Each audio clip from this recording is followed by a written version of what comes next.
बिस्मिल्लाहिर्रहमानिर्रहीम। आज हमने मैथ की एक्सरसाइज नंबर 2.5 स्टार्ट करनी है। 2.4 हमारी रहती है, वो इंशाल्लाह बाद में लेक्चर रिकॉर्ड करवाऊँगा। आज हम 2.4 करते हैं और 2.5 करते हैं। 2.5 के अंदर जो सबसे पहला क्वेश्चन है उसमें हमने आयोटा को एवेल्यूएट करना है। याद रखिएगा इसके अंदर एक वैल्यू आयोटा की इस्तेमाल होगी और वो है कि आयोटा का स्क्वायर जो है वो हमेशा उसकी वैल्यू जो है वो -1 होती है। अब ये आयोटा की पावर 50 है, इसको हमने एवेल्यूएट करना है। तो ये जो आयोटा की पावर 50 है इसको मैं लिख सकता हूँ आयोटा 2 की पावर 25। अब 2 को 25 से आप मल्टीप्लाई करें तो पावर 50 बन जाती है। अब सवाल ये पैदा होता है कि मैंने 50 को 2 की पावर में क्यों लिखा है। आयोटा 2 की पावर में 50 को लिखने का मकसद क्या है। इसकी वजह यह है कि क्योंकि हमारे पास आयोटा 2 की जो है वो वैल्यू मौजूद है। आयोटा की किसी और पावर की हमारे पास वैल्यू नहीं होती। आयोटा की 3 है, 4 है, 6 है, 7 है, इस तरह की कोई वैल्यू नहीं है। लेकिन जो आयोटा स्क्वायर है वो किसके इक्वल है जी? -1 के इक्वल है। इसलिए जितने भी क्वेश्चन नंबर 1 के पार्ट्स हैं उनके अंदर जितनी भी आयोटा की पावर हैं हम उनको 2 की पावर की शक्ल में लिखेंगे, क्योंकि आयोटा 2 की हमारे पास वैल्यू है। तो इसलिए मैंने इसको लिख दिया आयोटा 2 की पावर 25। अब ये जो आयोटा की पावर 2 है इसकी हमारे पास वैल्यू मौजूद है और वो कितनी है? -1। ये आयोटा 2 की जगह मैंने -1 लिख दिया है। पूरे की पावर जो है वो 25 है। आयोटा 2 की जगह मैंने वैल्यू -1 लिख दी और पूरे की पावर जो है वो 25 है। अब आपको पता है जब भी पावर के नीचे बेस माइनस का हो, पावर के नीचे बेस माइनस का हो, तो देखना ये होता है कि जो पावर का नंबर है वो इवन है या ऑड है, जुफ्त है या ताक है। अगर ये पावर का नंबर जो है वो जुफ्त हो यानी इवन नंबर हो तो फिर जवाब में माइनस नहीं आता, फिर ये माइनस ख़त्म हो जाता है। और अगर ये पावर का नंबर ऑड हो, ताक अदद हो, तो फिर जवाब के अंदर माइनस आता है। क्योंकि ये जो 25 है ये एक ऑड नंबर है, इसलिए आंसर के अंदर हमारे पास माइनस आएगा। अब आंसर के अंदर माइनस आएगा और 1 की पावर 25 किसके इक्वल होगा? वो 1 की इक्वल होगा। 1 की पावर 25 से मुराद है 1 मल्टीप्लाई 1 मल्टीप्लाई 1 मल्टीप्लाई 1 मल्टीप्लाई, इस तरह यानी 1 को 25 मरतबा मल्टीप्लाई करें तो आंसर 1 नहीं आएगा, ये हमारे पास आंसर बन जाएगा जी। अब इसी तरह एक और क्वेश्चन मैं करता हूँ एग्जांपल के तौर पर। ये मेरे पास क्वेश्चन है आयोटा की पावर 27।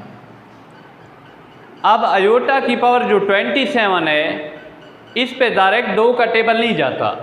27 को हम 2 की पावर में डायरेक्ट नहीं लिख सकते क्योंकि 27 पे 2 का टेबल जाता ही नहीं है। इसलिए मैं सबसे पहले इसको फैक्टराइज कर देता हूँ। यानी जो आयोटा की पावर 27 है मैं इसे लिख देता हूँ आयोटा की पावर 6 और आयोटा की पावर 1। देखिए 26 और पावर 1 जो है वो दोबारा 27 बन जाएगी, क्योंकि आपने 6ठी 7वीं के अंदर भी ये रूल पढ़ा है कि अगर सेम बेस हूँ और वो मल्टीप्लाई हो रहे हूँ तो उनकी जो पावरें हैं वो प्लस हो जाती हैं। तो आयोटा की पावर 26 और डॉट और आयोटा की पावर 1, 26 और 1 जो है वो 27 हो जाएगा। अब जो 26 है उसको हम पावर की शक्ल में लिख सकते हैं और 26 को मैं लिख सकता हूँ आयोटा 2 की पावर 13। आयोटा 2 की पावर 13 यानी 2 को 13 के साथ आप ज़रब देंगे तो 26 आ जाएगा, 26 आ जाएगा। और ये डॉट आयोटा की पावर 1 वैसे ही लिख रहे हैं। ये 1 पढ़ा जाता है, लिखा नहीं जाता, आपको पता है। अब आयोटा की जो 2 है इसकी जगह मैं वैल्यू पुट कर देता हूँ। आयोटा की जो 2 है इसकी वैल्यू -1 है, पूरे की पावर 13 है और डॉट आयोटा है। अब देखना ये है कि ये 13 जो है ये एक ऑड नंबर है, इसलिए जवाब के अंदर माइनस आएगा और 1 की जितनी पावर लोगे जवाब 1 आएगा और डॉट आयोटा। अब -1 को आयोटा के साथ हम ज़रब देंगे तो ये हमारे पास जो आंसर है वो -, आयोटा आ जाएगा जी। देखें ये 13 जो है वो एक ऑड नंबर है, जवाब के अंदर माइनस आएगा, 1 की जितनी पावर लें जवाब 1 आएगा और 1 को आयोटा के साथ ज़रब दिया है तो आयोटा और ये -7 वैसे आ गए। अब इसी तरह दो आपके और पार्ट क्वेश्चन नंबर 1 के अंदर पड़े हुए हैं। एक पार्ट है जी माइनस आयोटा की पावर 8, ये क्वेश्चन है आपका, गालबन चौथा पार्ट है क्वेश्चन नंबर 1 का। अब ये जो पावर है ये इवन नंबर है, 8 जो है ये इवन नंबर है, जुफ्त अदद है, इसलिए यहाँ से ये जो माइनस है वो ख़त्म हो जाएगा और ये आयोटा की पावर 8 आ जाएगा। ये माइनस जब हम इस ब्रैकेट को ओपन करेंगे तो ये माइनस इसलिए ख़त्म हो जाएगा क्योंकि इसकी जो पावर है वो एक इवन नंबर है, एक जुफ्त नंबर है। जब भी पावर इवन या जुफ्त हो तो माइनस ख़त्म हो जाता है। अब आयोटा की जो पावर 8 है उसको मैं लिखूँगा आयोटा की 2 की पावर 4। आयोटा की 8 को लिखा है आयोटा 2 की पावर 4, क्योंकि 2 को 4 के साथ ज़रब दे तो 8 आएगा।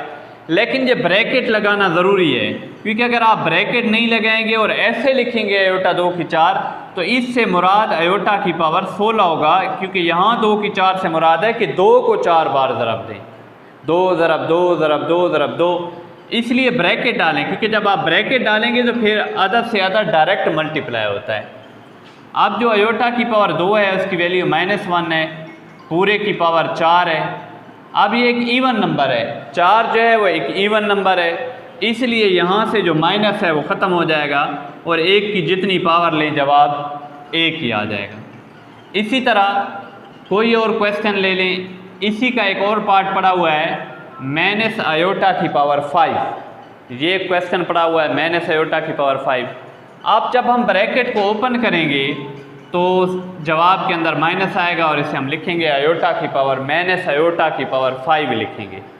क्यों? क्योंकि जो पावर है वो 5 है और ये एक ऑड नंबर है, ताक अदद है, इसलिए जवाब के अंदर माइनस आया है। जब इसको हमने ओपन किया तो माइनस आया। अब इसे हम क्या लिखेंगे? माइनस आयोटा की पावर 5 को हम लिखेंगे आयोटा की पावर 1 और आयोटा की पावर 4। ये माइनस मैंने शुरू में वैसे लिखा और 5 को मैंने तोड़ दिया क्योंकि 5 पे डायरेक्ट 2 का टेबल नहीं जाता। अब इसे कैसे लिखेंगे? माइनस आयोटा और आयोटा की पावर 4 को हम लिख देंगे आयोटा 2 की पावर 2, 2 की पावर 2 4 के बराबर हो जाएगा। अब ये हो जाएगा मनफी आयोटा डॉट आयोटा की 2 की वैल्यू -1 है, पूरे की पावर 2 है, तो ये बन जाएगा माइनस आयोटा डॉट। अब ये एक इवन नंबर है, जुफ्त अदद है 2 जो है, तो ये वाला माइनस ख़त्म हो जाएगा और 1 की जितनी पावर लो जवाब 1 ही आना है। अब -1 को मनफी आयोटा को 1 के साथ ज़रब देंगे तो मनफी आयोटा जो है ये हमारा आंसर आ जाएगा जी। अब ये था आपका क्वेश्चन नंबर 1 जी। अब 2.5 का जो क्वेश्चन नंबर 2 है उसके अंदर आपने कॉन्जुगेट लेना है। क्वेश्चन नंबर 2 जो है उसके अंदर आपने कॉन्जुगेट लेना है कम्प्लेक्स नंबर का। मिसाल के तौर पर कॉन्जुगेट कैसे लेते हैं? एक अदद है आपके पास 2 + 3 आयोटा। याद रखिएगा ये जो 2 + 3 आयोटा है इसमें जो 2 है ये एक रियल नंबर है, हकीकी अदद है। ये जो 2 है इसे हम रियल नंबर कहते हैं, हकीकी अदद कहते हैं।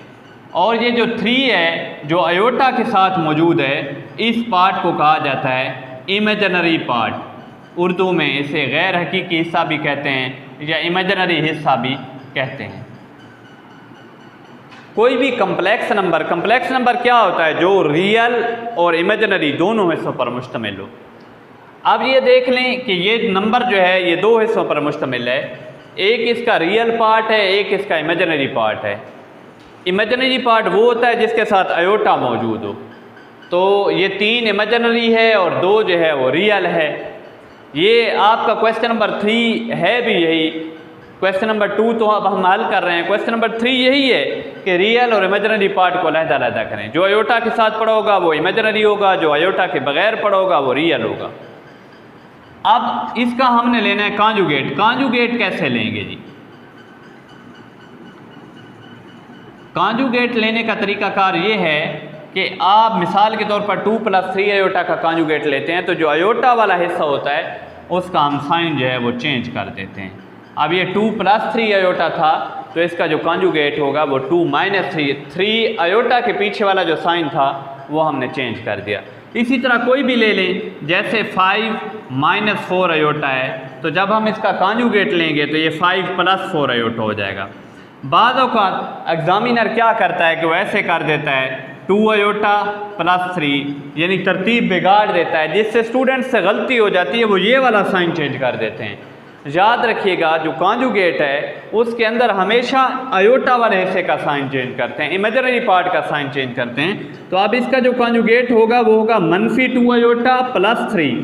इसके साइन पर कोई असर नहीं पड़ेगा, रियल पार्ट का साइन वैसे रहेगा, सिर्फ जो इमेजिनरी पार्ट है उसका जो साइन है वो चेंज होगा जी।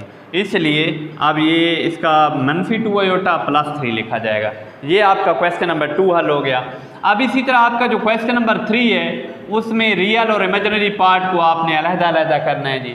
मिसाल के तौर पर 4 प्लस आयोटा, ये हमारे पास एक सवाल है, इसके अंदर रियल क्या है, हकीकी अदद क्या है, वो 4 है, और इमेजिनरी क्या है, इमेजिनरी वो होता है जो आयोटा के साथ मौजूद हो, और आयोटा के साथ जहाँ 1 मौजूद है तो इमेजिनरी हिस्सा जो है वो हमारे पास 1 होगा। जब आयोटा के साथ कोई वैल्यू नहीं होगी तो आप उसके साथ कोएफिशिएंट 1 लिखेंगे। अब इमेजिनरी हिस्सा 1 हो गया और रियल पार्ट जो है वो 4 हो गया। बाद औक़ात सवाल ऐसे भी दे देता है -3 आयोटा, भाई इसका रियल पार्ट भी लिखो और इमेजिनरी भी, तो इसका रियल है नहीं, इसका जो रियल पार्ट है वो 0 है और इसका जो इमेजिनरी पार्ट है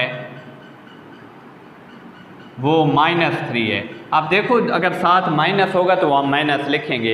ये है रियल और इमेजिनरी पार्ट को अलग-अलग करने का तरीका। इस एक्सरसाइज का जो लास्ट क्वेश्चन है वो कुछ इस तरह से है। क्वेश्चन नंबर जो 4 है, जो इस एक्सरसाइज का लास्ट क्वेश्चन भी है, जिसमें हमने x और y की वैल्यू फाइंड करनी है। लास्ट जो क्वेश्चन है वो कुछ इस तरह से है, x plus iota y plus 1 is equal to 4 - 3 iota. ये आपके पास क्वेश्चन है। इस क्वेश्चन को आपने सॉल्व करना है और आपने x और y की वैल्यू मालूम करनी है।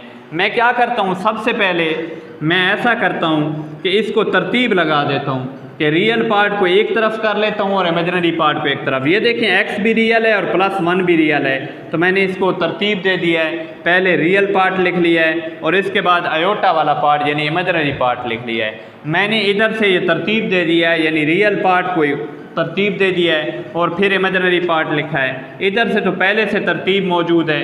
अब आप ऐसा करें कि इस साइड का जो रियल पार्ट है उस साइड के रियल पार्ट के बराबर कर लें और इमेजिनरी पार्ट को इमेजिनरी पार्ट के बराबर कर लें। अब इसका रियल पार्ट क्या है, x + 1 है और इसका रियल पार्ट क्या है जी, 4 है जी। रियल पार्ट को रियल पार्ट के बराबर कर लिया है तो क्या हुआ, ये देखो, ये मैंने रियल पार्ट को रियल पार्ट के बराबर कर दिया है जी। x + 1 को 4 के बराबर किया है, तो इधर जो 1 है वो प्लस का है, दूसरी साइड पे जाके 1 माइनस का हो जाएगा। तो x = 4 से 1 आप निकालेंगे तो ये हमारे पास आंसर जो है वो x की वैल्यू जो है वो 3 आ जाएगी। इसी तरह आप इमेजिनरी पार्ट को इमेजिनरी पार्ट के बराबर करें। इमेजिनरी पार्ट इधर y है और इधर इमेजिनरी पार्ट जो है वो -3 है, तो y की वैल्यू जो है वो हमारे पास -3 आ जाएगी। इस तरह हमने रियल पार्ट को रियल के बराबर और इमेजिनरी को इमेजिनरी के बराबर करके इस क्वेश्चन को सॉल्व किया है। ये आपकी एक्सरसाइज नंबर 2.5 जो है वो कंप्लीट हो गई है। इंशाल्लाह नेक्स्ट टाइम जो है वो 2.4। अल्लाह हाफ़िज़।